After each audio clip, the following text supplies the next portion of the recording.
What's up, RPYA? Once again, my name is Tim. I'm one of the pastors here. I'm so excited that you guys are here. We've got a really cool night planned.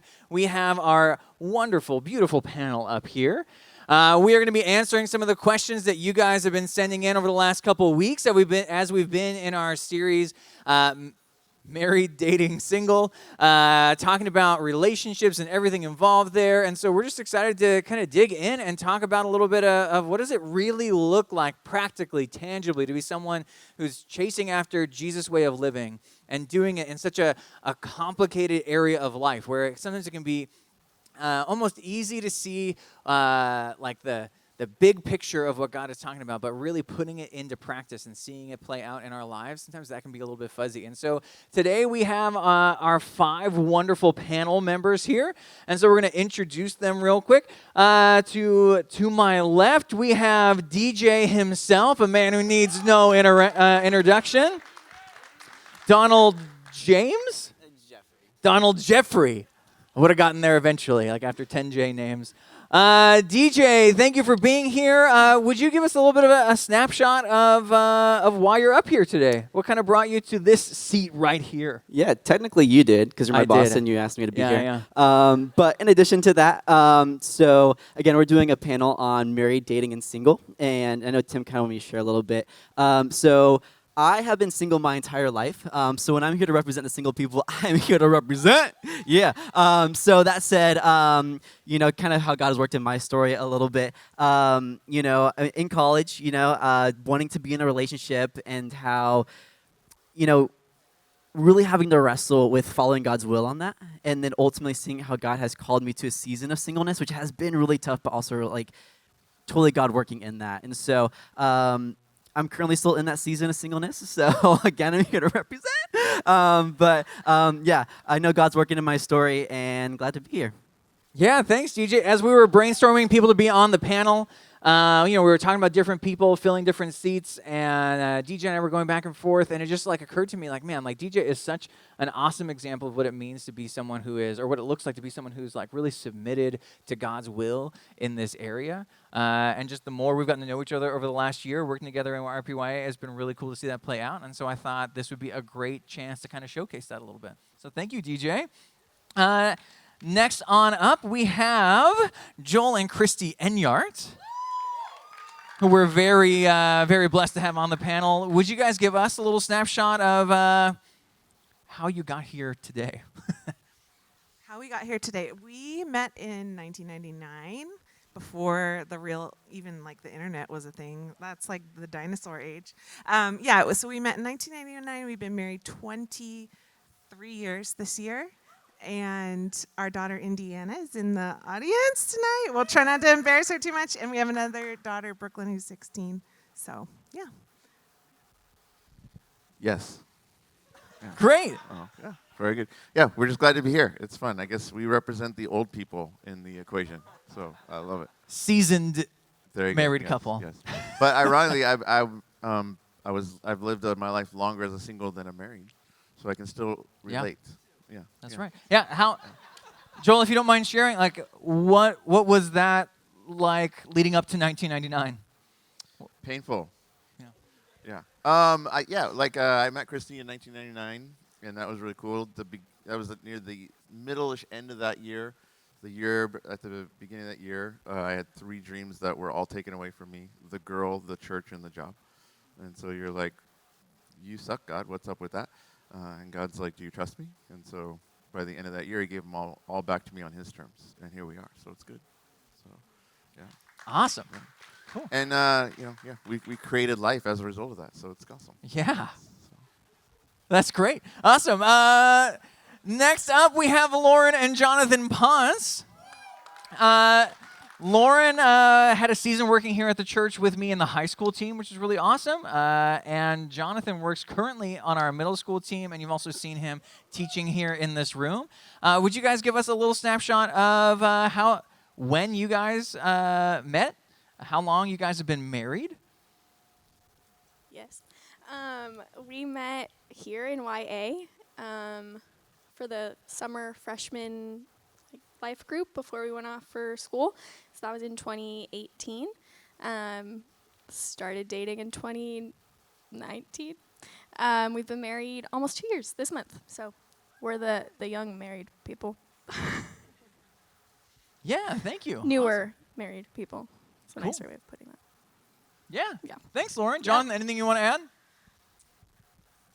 Yes, we met at the freshman, fresh out of high school, and then I saw her, and then the whole world melted away, and then she didn't even know I existed, and then a year later I went on a mission trip to Africa, and then I came back, and then I think you were like, man, do I like this guy, or did you just go on a mission trip?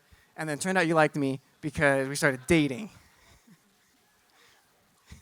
That's great. Awesome. Thank you, guys. Hey, AG, do we have the slide with the number that people can text in case they want to text in questions? There we go. Cool. So that's up there. If there's anything that gets said, you guys maybe are wanting clarification on something, you can go ahead, text that number. That goes to Kristen, who's in the back. We'll then put it into something that might make it up here to me. And if it comes up here, it might come out of my mouth to the panel. And so we want to give you a chance. Maybe something gets said. And so we have some things prepared that you guys have been sending in. But it's also possible that you might think of something really great, and we'll see it pop up here, and we might jump from what we have planned into that. And so we want to make sure that that's available to you guys. That number is up there, 818-698-2550. All right, panel, our first question of the evening. We are jumping into the deep end. Have you ever liked someone, or maybe we were about to like someone, but it felt like you were unworthy of that person, like they were at a whole other level than you? How do you deal with that? How do you let God in to help out with that? Any words of wisdom that you would have to someone who feels like that, looks at the person they like, and they're like, I couldn't even.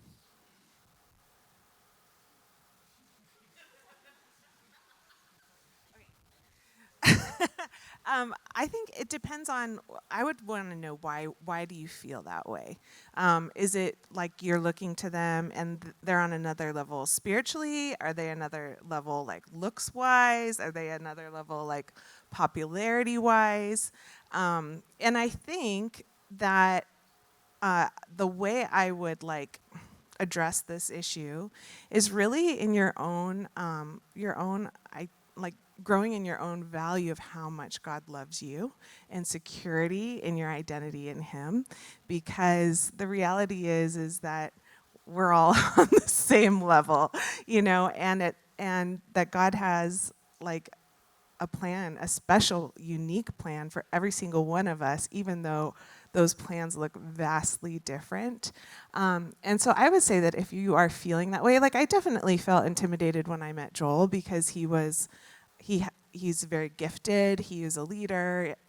Everybody loved him, and I felt like, oh my gosh, can somebody like that be interested in me? So I understand the question, but I also feel like your number one job is running after the Lord as hard and as fast as you can, and finding your worth in Him. And when you're secure in Him, there's just a beauty that comes out of that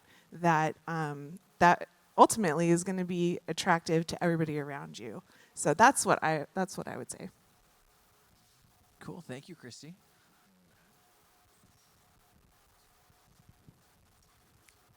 Kind of similarly, I think when we were just talking about this question, my same thought was, I don't know the level, when you're saying a different level, is it spiritual? Is it they're in another stage of life? What does that level look like? And what kept coming back is spiritual, wanting to make sure that the level is similar in who you're running after is kind of what kept coming to my mind of when you're saying that you're on a different level. And I don't know what that person was meaning by that, but wanting to make sure that the same level that you are on is that you're both deeply pursuing a life with Jesus.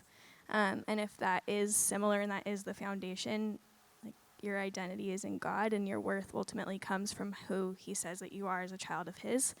And so you're already on the same level if that foundation is there. And so from that, then it's digging deep into who God says that you are as His first. And then from that, then let's start looking at dating once that's kind of covered. So kind of same thing. Yeah, I would echo everything they're saying there. I didn't know you thought I was up there. That's cool. I would have leveraged that more back in the day. I would say like if that's the question where you're saying, or you're looking at them and they're like, oh, I don't know if I'm worthy or whatever it is. I would just want to encourage and challenge you. You're probably looking at the wrong them at that point, because you're putting them up somewhere that's your worth is being perceived on how you see them and what you think of them. And I would want to like lovingly challenge you. Your identity is now getting wrapped up in them, and that's dangerous. You want to focus that on who Christ says you are, what that relationship is. Let me tell you, there's nothing more attractive than a confident person who is humble. And the only way you arrive there is by knowing who you are in Christ, because then you're not driven or determined by them, whoever they are. And on the flip side, that protects you from if you're on the opposite side of that question and you're like, hey, you think you're the person, the man or whatever, like, don't worry, Jesus is good at knocking you down. He'll get you there at some point. But I'd say like it protects you from being that side of the equation as well, because you're like, my identity is in who Christ says I am, not how I measure up in whatever pecking order our world has made. And so I would just encourage you in that spot, like, be pursuing him, and then everything flows from that relationship. So that's where, like, sometimes I'll say, like, in dating relationships, like, the person you're pursuing first is Jesus, and then you happen to then have another person in the equation. Cool. Thank you, guys. Next question that we have up is, how do I know if God has called me to be single, maybe for my whole life? Or how do I know if God has called me to be married someday? Did he hand you the mic? Put me in, coach. Yeah, there we go.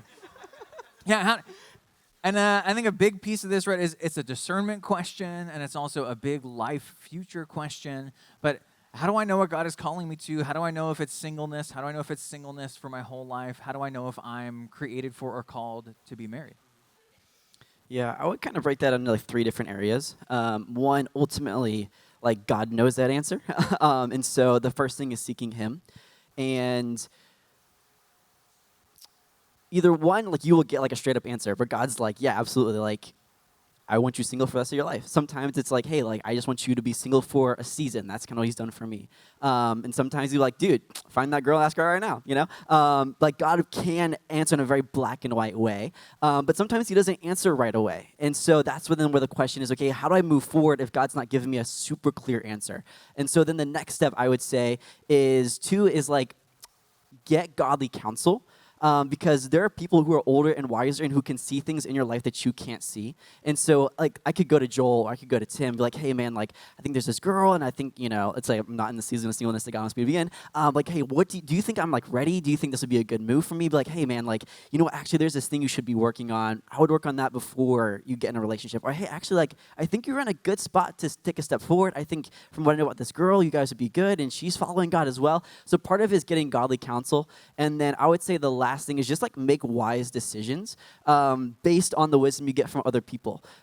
So for example, to kind of give some context in my life, so I was in college and I kind of accidentally went on this like kind of serious date, which was a thing. And so I can 901 conversation. And so basically we went out, and at the end of the night, like she was cute and I was attracted to her. We got along pretty well. But I knew that spiritually we were not headed in the same direction. And so I knew at the end of that night, like, again, I've been single my whole life, and I really want to be in a relationship, and I could finally have what I wanted. I could be in a relationship with this girl, but getting with this girl meant I would have to like, give up God. And so there was a tug of war I had to go through of who am I going to hold on to? And then by God's grace, I chose the wise choice, didn't hold on to the girl, held on to God, and so I was able to make the wise choice. And guess what? God still has me in singleness. And so a lot of it really kind of boils down to seeking God and seeking wisdom. Cool. Thanks, DJ. Anybody else? Anything to add? Yeah, I know, like, I had so many friends when I was in college that were like, is God going to make me be single forever? And just that fear. And even though they were clearly wired to, like, be a wife someday, And I would say if you have that fear of, like, being alone, that you don't have to live with that God can set you free from that even at the age you are. And, I've had friends that do have the gift of singleness, and they don't have the desire for marriage. It's just like not, and it's a beautiful gift, and they can like give their time, they can give their life, and so I just wanted to say that, like, because I know that was something that my circles dealt with a lot at that age. So Oh man, I remember sweating those bullets, being like, baby, I don't know, I'm 21 and nothing's popping yet. Yeah, I think back to Ecclesiastes, where there's a season for everything, and there's like a season for singleness. And I know when, like we all have probably gone through it of like thinking, like, is singleness for me? Am I supposed to be dating? Like, what does this season look like for me?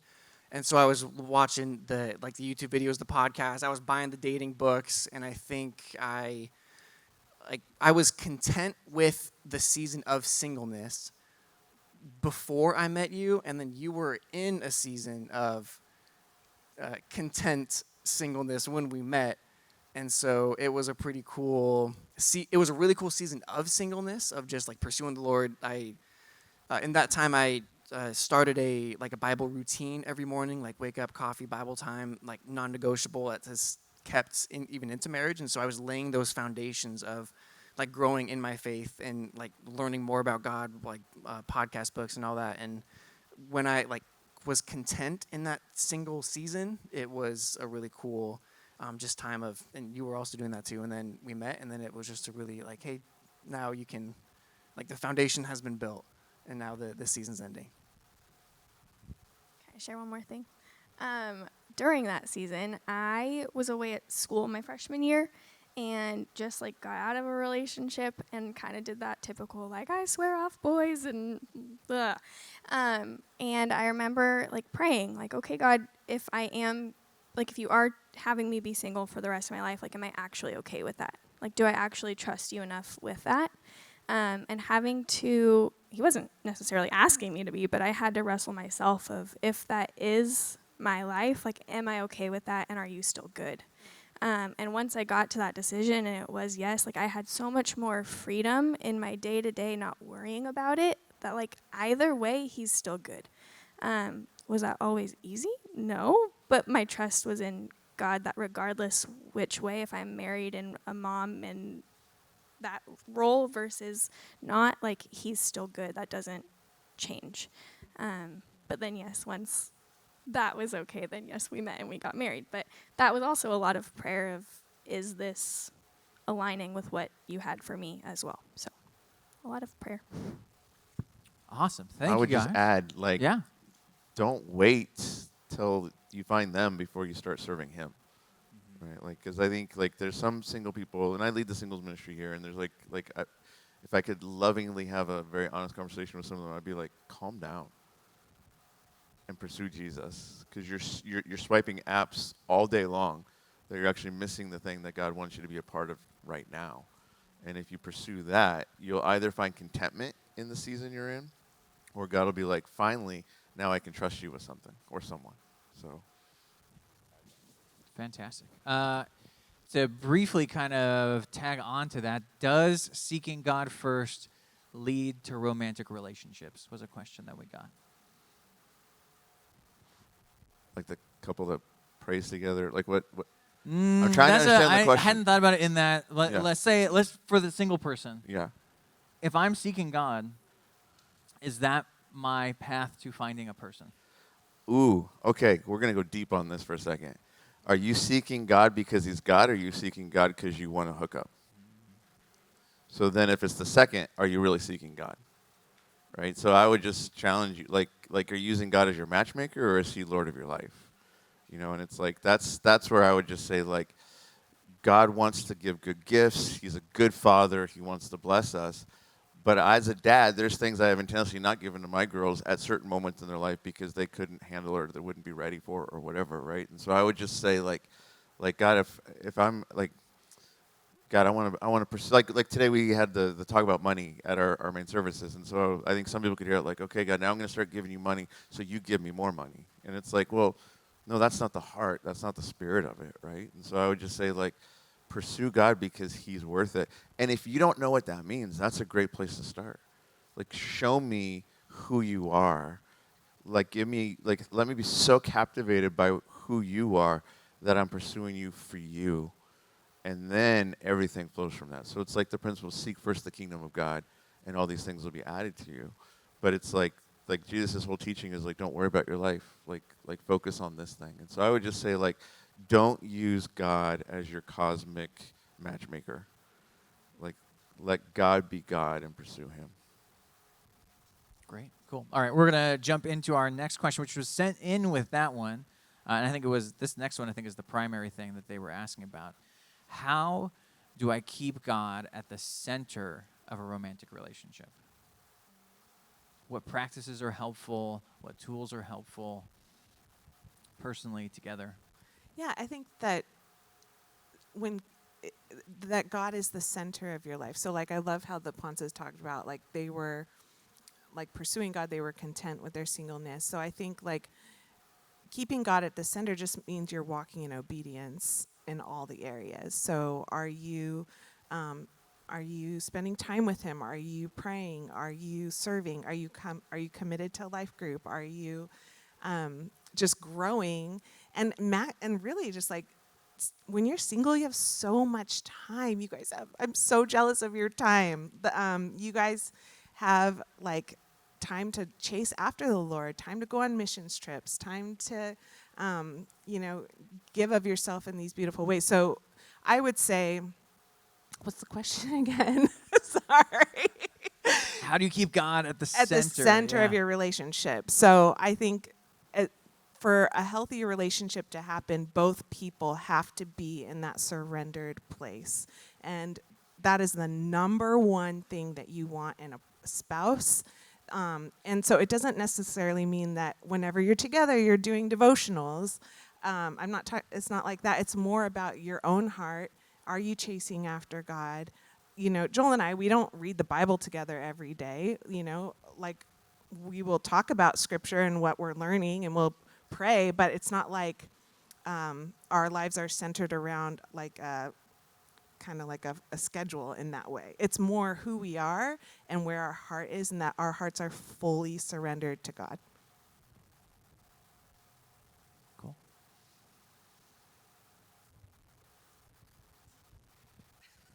All right. Yeah. No. Yes. Go for it. I think also part of that is we didn't date once we started dating. That didn't make us isolated, and so I still had like community and friendship, someone that was challenging me and encouraging me to still have you don't just, now we're in a relationship and everything else is all done, right? Like my life still continued on. I had people in our life that would speak truth, that would counsel us if it was needed. Like it didn't just all of a sudden become about that relationship. I think like life groups still happened. I still grew with other women in my age in various life stages. Some of the podcasts that he was mentioning, like we did it was Ben Stewart, his single, dating, married, engaged. Like there was ways that we were able to grow independently while still having people in our life to counsel and guide us through that. That would then keep us on track too, in case we were like caught up in all the, I love you. So having people in our life to help keep us on track too. Great. Yeah. Cool. All right. Next question. Really practical. How do I know when it's the right time to ask someone out? When you like them. Oh, that's so early in the process, Joel. So before I asked Christy out, I had my good friend Andy, who kind of played matchmaker between us without letting us know. I moved down to San Diego, and he took me out. We're standing on the coastal cliffs, and he's just telling me this story of like the scariest thing he'd ever done was skydiving, and like I was just like, oh my gosh, and then he's like, but you know what's scarier than that? And I'm like, what? Scarier than that? And he's like, when I asked Shannon out, his girlfriend at the time who became his wife, and then he knew that there was something starting here, and he's like, you need to ask her out now, and not wait, and not get stuck in the friend zone and all this stuff. And he was challenging me because my temperament was timid. Right? So like some of you that are like I would probably give opposite advice to some of you. Some of you are like, If she looks at me, I ask her out, right? That's a different conversation. You know, like players, calm down, that sort of thing. But I would say, like, at some point, you just have to take a risk and give her permission to say the honest answer on her side of the equation and respect that. But so we've been talking about this at 2535 a little bit, but like there's a proverb, better is open rebuke than hidden love. And it's just that idea, like your heart, it'll hurt and you'll heal. But it's just like, hey, like, and so what I always say is like, be honest and be clear. And then like, not that guys are the only ones that ask girls out. Like, I don't think there's like a biblical mandate, like she asked you out, oh, like I think that's okay, right? But I would just say, like, on either side, like your response on receiving the request is to be honest in your response, right? So I'd say, like, girls, the kindest thing you can tell a guy that you don't like is, no, thank you. And if he's upset, that's his problem. That's not your problem. But I would just say, like, if there's someone that you're like be like, hey. But maybe a way to do that is within the circle of friendship, right? So a great way to get to know someone is in context with other friendships, because you actually see more of them in that context than just on a one-on-one date, because we're revealed in a relationship. And so the more you see someone in context with other people, the more you actually see who they are. And so that's a beautiful way to, like, get to know somebody. But then at some point, if you're like, I would like to pursue this beyond just circle of friendship, you'd be like, hey, and I would just say, make your intentions clear. Like, hey, I'd love to get to know you more. Would you want to go out with me? Right? So when I asked Christy out, I wanted to be so clear on my language the first time. Because go out and hang out are fuzzy, like, but there's a difference, right? Like, so that's where, and so I was so nervous. I was like, hey, do you want to go hang out with me? And I was like, oh, I blew it, right? But she got the memo and she said yes, right? But I don't know. I would just, like, on a practical side, like, at some point, you just have to go for it. And if you're, like, too weird, then we'll shepherd you in the ministry and help you, right? But, like, I would just encourage that part. It's part of our job, part of why we're here. Have you ever seen someone try to trick someone into thinking they were dating them? Like, we'll hang out enough, and before they know it, we're engaged. One of my roommates, he would go hang out with this girl all the time when we were living in San Diego. And then she was up here for art school. And then one day I came home, and he was just devastated. And I'm like, TC, what's wrong? And she's like, she's dating someone at her school in L.A. And she's like, how could she do this to me? And I'm like, what are you talking about? And he's like, well, we've been going out. And I'm like, or have you been hanging out? And he had never clarified it. And whenever they would go hang out, they'd both pay, right? So it's like there was zero. Sounds right? like But she was in making his it clear. mind, he'd been living this dream, right? I'm like, I think if So they could he's driving up to her. No, he they're never both- drove up to her. Okay. Whenever she would come back to San Diego, they would go hang out. I think if he had stayed on that path, they would have been married, but she would have never known it, right? Like, so clarity. And clarity hurts, but clarity frees. That's good. That's good. Cool. Next question. When you're in a relationship and you're in a dating relationship, you're trying to do it in a godly way. I thought this was a great question when it came in. How do you value or enjoy boundaries in a dating relationship? So I think for so many of us, we set up boundaries, but then we're like the dog stuck in the backyard, trying to get through the chain link fence if we can, or trying to get as close to the edge of the boundary as we possibly can. How do we enjoy or value the boundaries that we've set up? Can we? Is it possible? No, you can. They are for your protection, and they are the path of life for sure. But I definitely think that there's like get married if it's really an issue. But I do think like it's so important that you put those in place and that you honor those and that you date someone who honors those. And you figure out a way to make it work, whether that's like having people in your life to hold you accountable. I don't know that I ever enjoyed it, to be honest. Like, it was brutal. But we got through it in the praise the Lord. And yes. And so I don't know. If somebody has a better answer than that, go for it. I think when you are able to recognize that boundaries are not meant to be restrictive, they're meant to be freeing.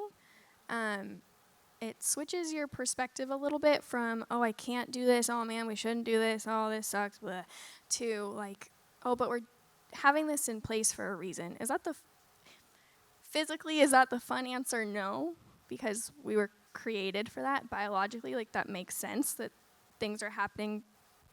Anyway, but once you're able to switch it from seeing it as restrictive and no fun or like this sucks to this has to be in place for a reason. Like, if I kind of mentioned it earlier, like if you are fully devoted to God and you are trusting God in all other areas of in your life and you believe that he is good, like there has to be a reason that he is good in this area too, and that he's asking us to save ourselves for marriage. And so if you're believing that and you're living that out, then the motive as to why you're wanting to have the boundaries is good, right? And so you can put your trust in that, like, okay, it's temporary until whenever it is that we can get married, and then praise God we get to experience that the way he intended it to. And so I think it goes back to changing your mental shift as to what boundaries are. But then also if you are struggling, like, you're normal, and so let's figure out ways to help us in that. And you find people to speak life into you, and you find an accountability partner, or you text your friend that you're going to hang out with your boyfriend, and please keep texting me to make sure that we're okay. Like, there's healthy ways to navigate it, but I think the initial mental shift changes from restrictive to freeing.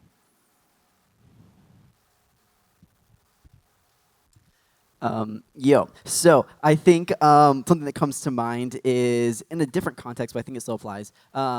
Is somewhere in the Bible it says that Jesus endured the cross, looking at the joy set before him, right? And so what Jesus was able to is he bore our sin on the cross, like he went through so much for us.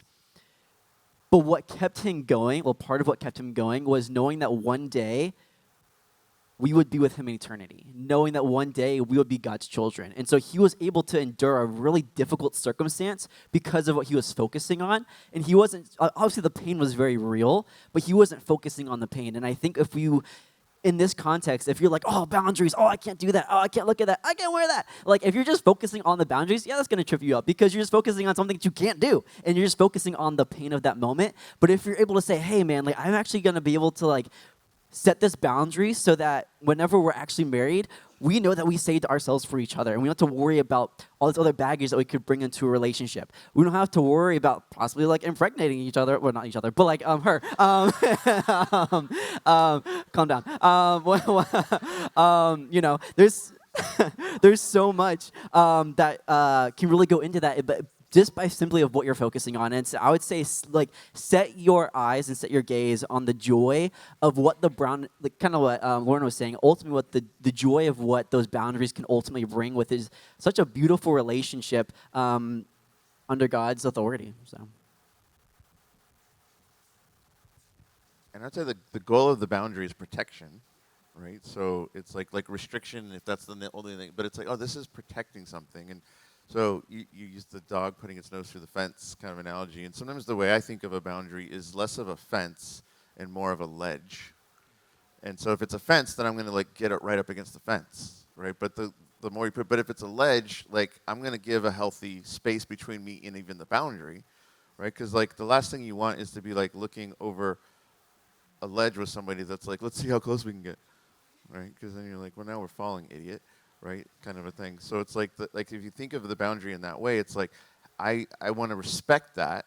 So I'm actually going to have earlier, like, warning. So it's like, hey, let's never be in a home alone together, because that's just accident waiting to happen, right? Things like that. So I would say, like think of it in those ways. Like, how do I protect to where not run up to the fence or the boundary, but also recognize, hey, this is for protection. For the joy. So it's like put all these thoughts together, and I think you have a really healthy view of what it is and why it's worth fighting for. That's great. I was going to ask a follow-up question, because I think we would say, okay, biblically, there are a set of things that are like very clear, like wait for marriage things. But boundaries are oftentimes more of an area of wisdom. What do you think are wise boundaries to have? You don't have to cover all of them. I know some people have many and some people only have a few, but like what comes to mind for you if you were to offer someone wisdom who's beginning a dating relationship, beginning to set those boundaries? What are some of the things off the top of your head? Like, how far can we go? Is that what you're asking? You could ask it that way, yeah. Yeah. Yeah. Or like how far would be wise to go? Mm-hmm. You were about to answer. Yeah, Song of Solomon 8, it says, don't awaken love before it's time.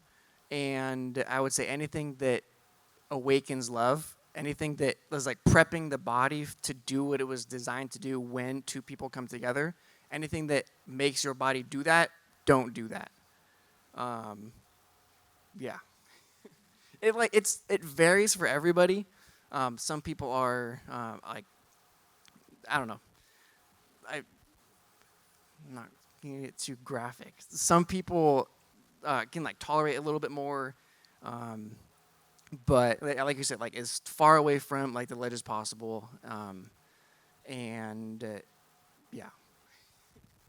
Yeah, I think one great advantage to starting a brand new relationship is that you haven't been physical.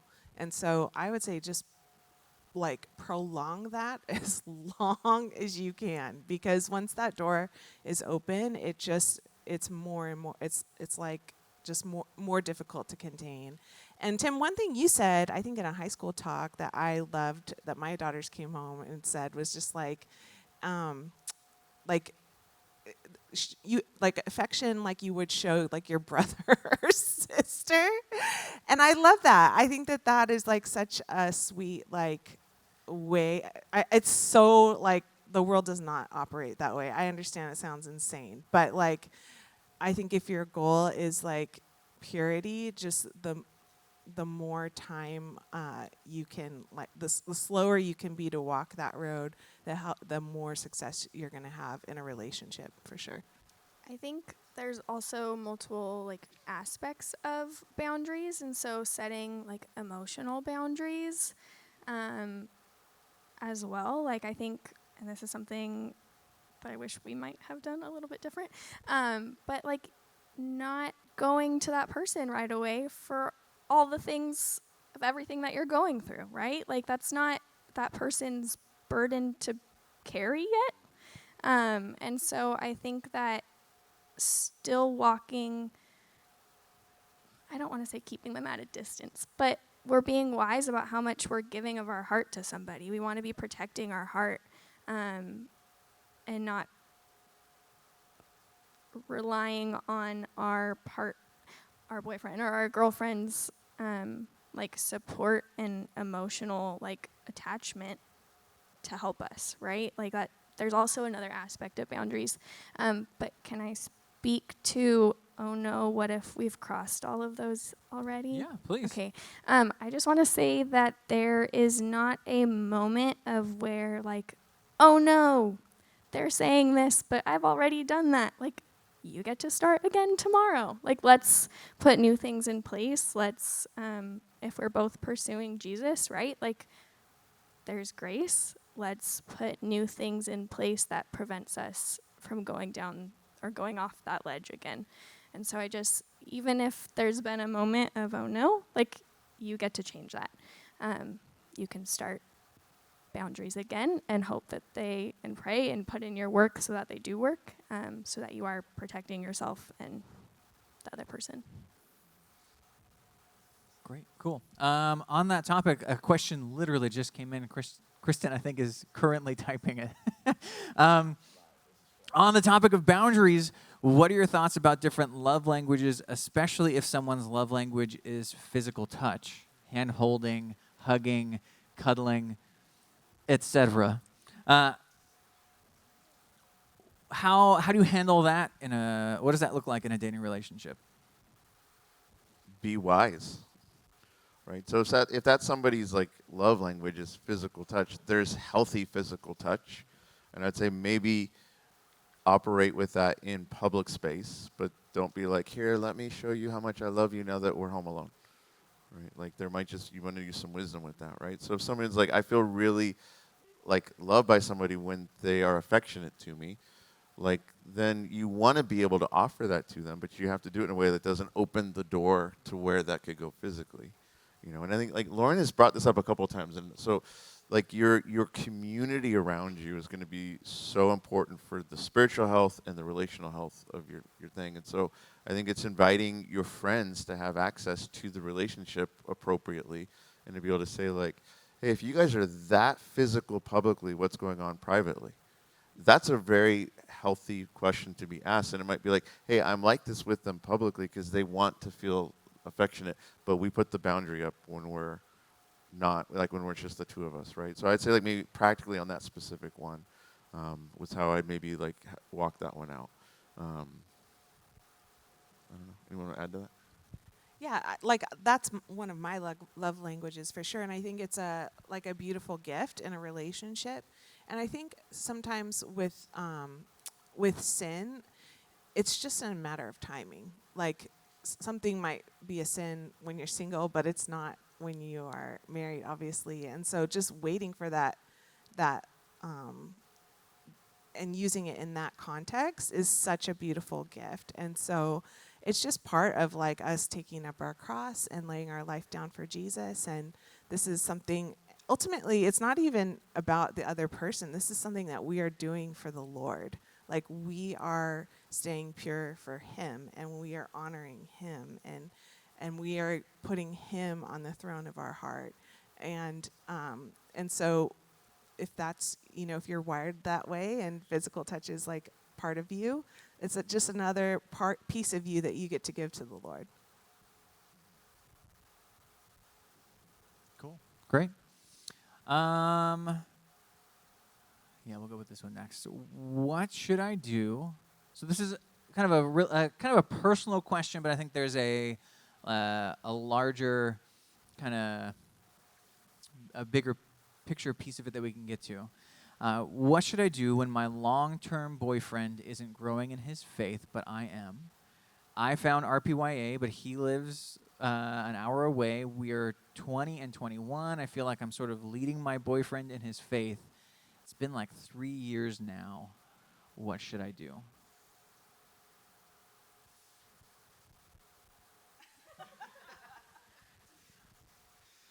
You don't want. What was I? We talked about this yesterday, and you said it was really good, but I forgot it. You don't want to be the reason why he comes to church. You want him to be pursuing God on his personal time. You want God to be his number one priority. You don't want to be. It's not the flirt to convert ministry.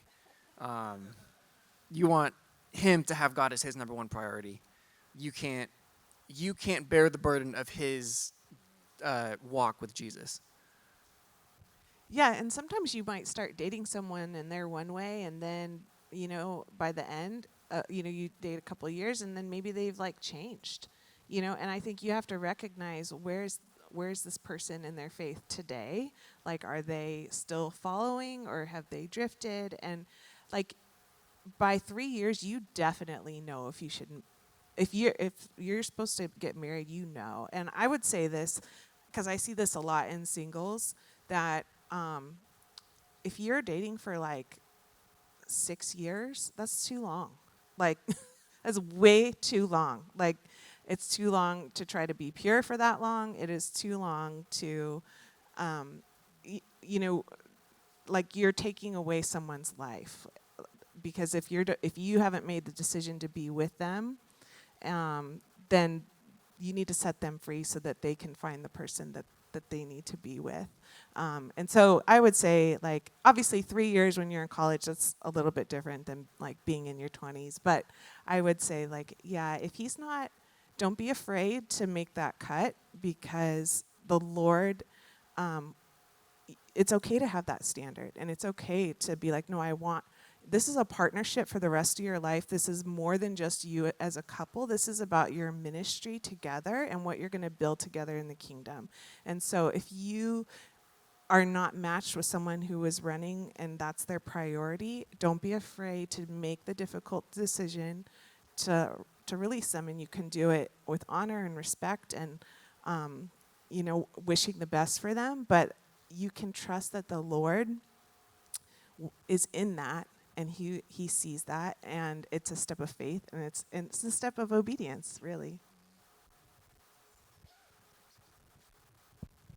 Just kind of tie into that real quick too. So especially like if whoever this person is, assuming that you're in this relationship ultimately to get married, like hopefully that's the purpose. If not, that's a whole other conversation. But if that is the purpose, one way to kind of think of marriage, and hopefully this isn't like come across the wrong way, but it's almost like whenever you get married, you're kind of like handcuffed to that person for the rest of your life. And one way that I kind of heard it was, if you're not walking in the same direction and you try walking in a different direction, like let's say Joel and I were handcuffed and he walked that way and I walked this way, one, it's going to hurt. But then two, one of us is going to end up dragging the other one. And it's going to be a very unpleasant experience. And so technically the same thing kind of happens where if you're chasing after Jesus and he's not, either you're going to be dragging him to church and it's going to be really unpleasant, or he's going to be dragging you away from Jesus and it's going to be really unpleasant. And so you just want to make sure that you're handcuffed to the right person, to use an analogy that I heard from a book, not me. But chasing Jesus in that, and it's going to be a much better experience as you do that, a lot less painful. But also, I see your heart, and that must be really painful. And to be 3 years in and be questioning that, and like you spent 3 years with somebody, like that's gonna hurt. And so just acknowledging the pain that might come with that. So I just wanted to, I'm sorry. That hurts. Especially if it, like you said, if that person changed and that's no longer the path that that person's pursuing, ouch. Because you had an expectation of one thing and now that's different. And so I'm sorry.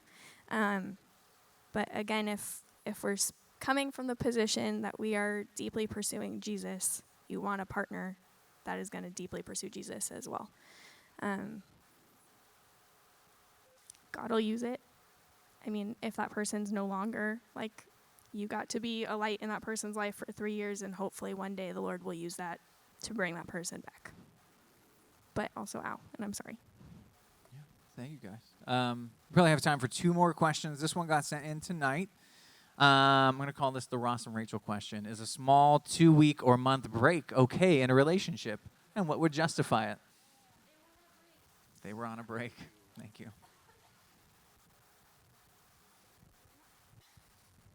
What's the purpose of the break? Again, let's get some clarity. I realize this is a general question, but context. Is the purpose of the break to pursue someone else? Then I would say, that's what are you doing, first of all? Again, what's the purpose of the break? So, Paul will write about this, in a married relationship, there's times where it's you may abstain. He's talking about having sex as a couple. You may abstain from sex between one another for the purpose of an intentional pursuit of one in a focused moment with God, right? But that's the only really time you have this idea of a break. Now, this is a married relationship, right? And so I'd say if we're talking about a dating relationship, what's the purpose of the break? And I would say if the break is to help us think, reflect, counsel, pursue God to see if this is a relationship that's worth pursuing again, you're actually in the right stage of dating to do that because you haven't made the commitment of marriage yet. So again, I'd say what's the purpose, right? So if the purpose is to say, is this the right relationship? And we're both on this path together to figure this out, then I'd say it might be wise, right? But if the purpose is I just want to go and have fun in TJ without being committed to someone, I'd say no. I would agree. We took a break 2 years into it. It was a very, a culmination of a lot of things, and I was hey, I was very hurt. 2 sides to every story, and so no one's right, but from my perspective, I was deeply hurt. I had finals. I was sick. A lot of personal stuff in my family just happened, and I said, hey, I need a week. I need to get finals done. I need to, process the stuff with my family. And it was on my perspective, I was going to pray and invest like into our relationship, just like I like take some time. It wasn't like oh yeah, I'm like it's going on for like too long and I just like I need a week or two like talk to other girls, like hang out. Like it was like I just need a little bit of space. And it worked really well for me, but it really hurt you. And so it worked and it didn't. And so I think there's a lot of nuance to these questions. There's no like breaks are good or breaks are bad. It worked for me, but it didn't work for you. And Confusing. That's so confusing, and I'm sorry.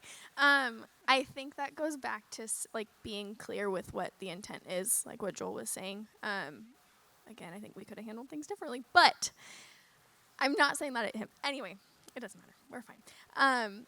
Stating the intent as to why, like, you're needing that, why you would be asking for that, what the goal is. Like, we had very clear, like, I wasn't necessarily for it, but we had very clear, okay, we're going to take this long.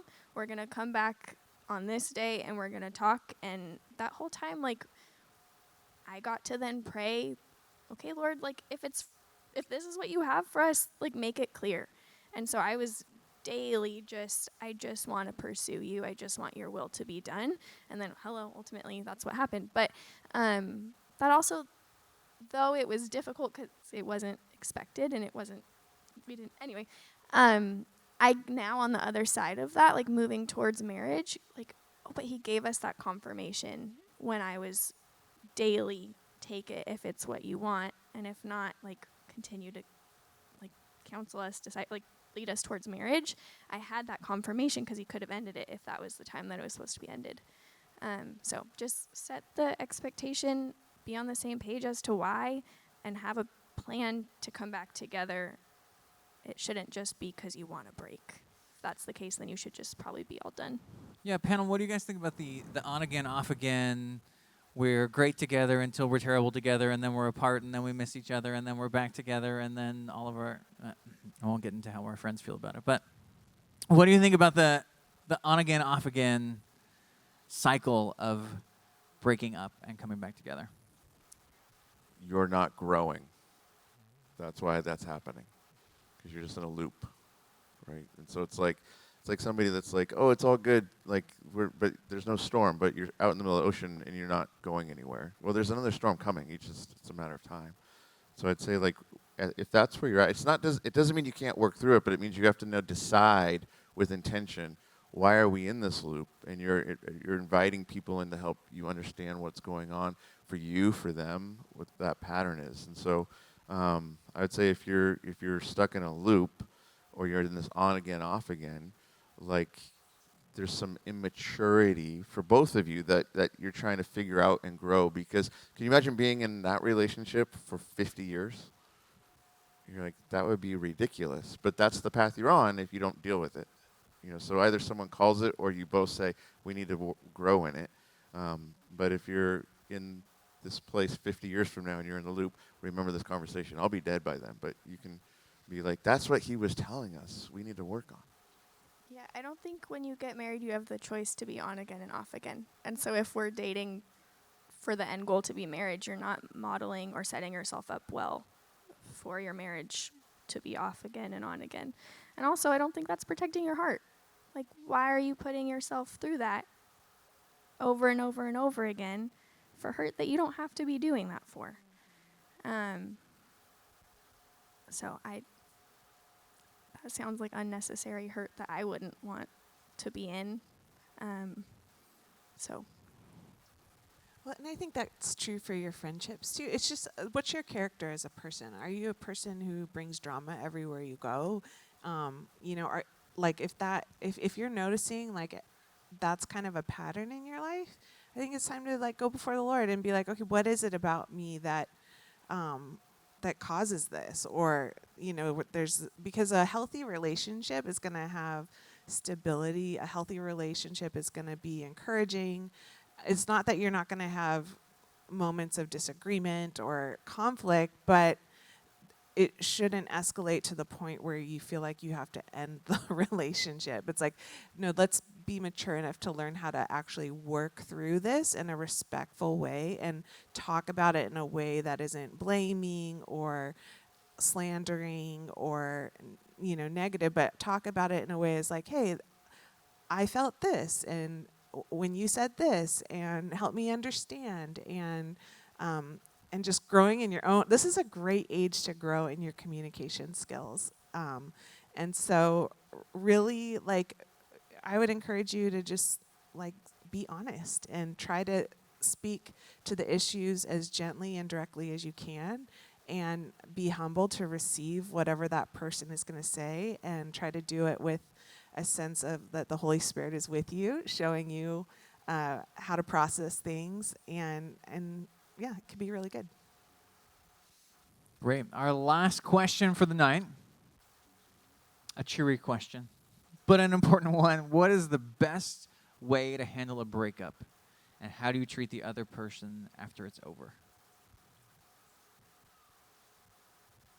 Okay, I'll go first because I'm just holding this. But I do think that there's a sense of like, especially in the church, we have to get used to, in a ministry like this or in our singles ministry, where we have to be able to like date and break up and still exist in the same church together and do it in a way that is respectful and honoring. And I think you don't have, obviously your relationship is going to change, but it doesn't mean that you have to like be mean and maybe you just need some space, but it's okay to say that you need space.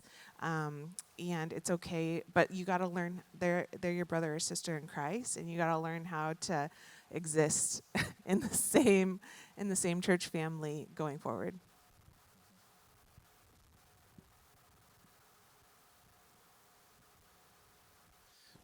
When you're breaking up with someone, be clear as to the reasons why they deserve that. Do not blame God. God might be like stirring that, but there's nothing worse than like, hey, God's calling me to take a break, and then 2 weeks later they're now with someone else, right? You're like, stupid. So I would just say like a lot of things around about like clarity, right? So when you come to that point and you're like, okay, I need to, you need to be honest, be clear, and then allow them to be upset, because if like I've experienced both sides, and I loved it after the fact if I was the one broken up with, because then you can just play the woe is me, and everyone rallies around you, and you can be like, let's burn their house down. Like you can be that person, right? But if you're the one doing the breaking up, like you don't really have anyone else to blame. Like you made the decision, but you can still do it in a way that's seeking to be honoring and kind, and understand there's going to be hurt, right? So you want to like allow them to process that and give the appropriate space. But it's a difficult thing. Here's the risk of dating. There's only 2 outcomes: marriage, or someone's heart is broken, or you're both equally broken, right? But like, so that's like the risk. So you just have to like kind of like grow up, and this is the reality of trying to find the right person someday, and the risk of a broken heart is part of the reality of it. So, and I would say like get a lot of counsel when it's time, right? Because it's not like you don't really know how to do this, right? So it's like text, boop, done, I'm out, right? Like probably not the best way. So I'd say like if you realize that you're coming to this point, you want to get a tight circle of wisdom. And the reason why I say tight circle is because once you start talking, it gets out, right? So you want them to hear it from you, not from the circle. And then just to say like, hey, here's what it is, and I'm sorry, and then and then don't be the yo-yo, right? So they don't deserve you being like the next day, oh, I miss you. It's like you lost them. You made that choice, and so it's up to them if they want to risk it again or not, right? So I mean, we could do a whole teaching just on this, which we've done in the past, back in your day. I've done it in high school too. It's always very fun. Yeah. What like just even to draw out a little bit more, what does it look like to like when that's done, be brothers and sisters or treat each other in a loving way? Or what have you experienced on the opposite side of that, where you'd be like, don't do this to people because that sucked?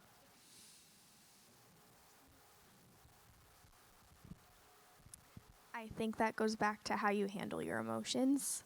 That hurts, regardless of the position that you're in. That's something that you were living and now is all done, right? And so when the breakup happens, whether you were the person that did it or the person that was broken up with, you're not going around bashing that person's name with other people that you're with.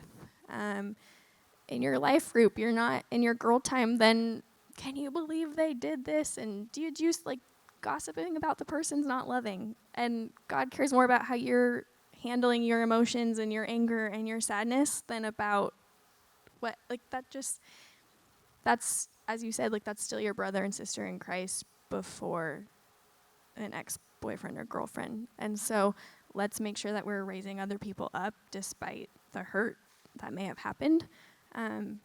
Doesn't mean that it didn't happen, but how we handle it is more important than our hurt.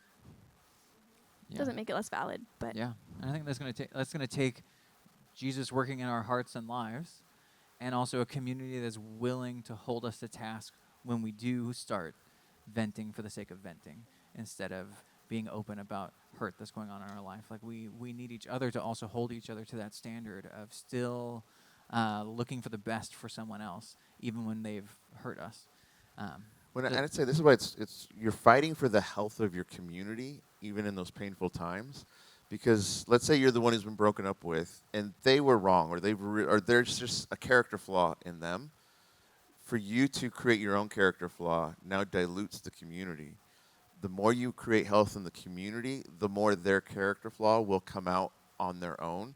You don't need to call it out anymore. The community be like, oh yeah, they are an idiot, or whatever, right? So it's like that's why you want to fight for the health of your community, so that the character flaw that maybe is going on there, right? Or you like this is the person like pursued them, broke their heart, pursued them, broke their heart. Like if like that person stands out all on their own in a healthy community, and the community is like, no, and we'll deal with that, right? But if you create your own drama, you've just eluded the chance for that flaw to be revealed.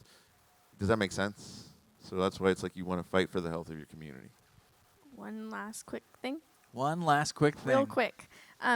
Breakups doesn't get to be the thing that takes you away from Jesus in church. And so I just would really stress, like, if that person still attends YA, don't let that sadness and that hurt or insecurity now take you away from being fed, because that's not worth it. Your relationship with Jesus is more important than there might be some awkward feelings in a building for an hour and a half. It's hard. I stopped going to YA for a little bit. I'll admit that. I was being fed in main service, but regardless, like that doesn't mean you stop. Like that should not be what takes you away. I would continue to lean into that. I wish that I did. Awesome. Thank you guys so much. How about a round of applause for our panel? Thank you guys for sharing. We hope that you guys enjoyed that and found something valuable in that. Quick reminder, next week we're starting our new series, God's Plan, My Future. We're going to be talking about what does that look like to be pursuing God. You can see it kind of dovetails nicely with the relationship stuff, because that's definitely one area where we'd like to know what God's plan for our future is. And so we've got that coming up. We also have the prayer corner in the back. If you've got something going on in your life, an area where you would just appreciate someone lifting you up in prayer, we've got that every single week. They're back there. They would love to be praying for you. Our panel's going to be hanging out for a little while after service. If you have a question you want to follow up on or anything like that, I'm sure they would love to talk with you. We hope you have a great night. Remember, In-N-Out is the gathering spot after 9:10 once we're out of here. Thank you guys for being here, and we'll see you next week.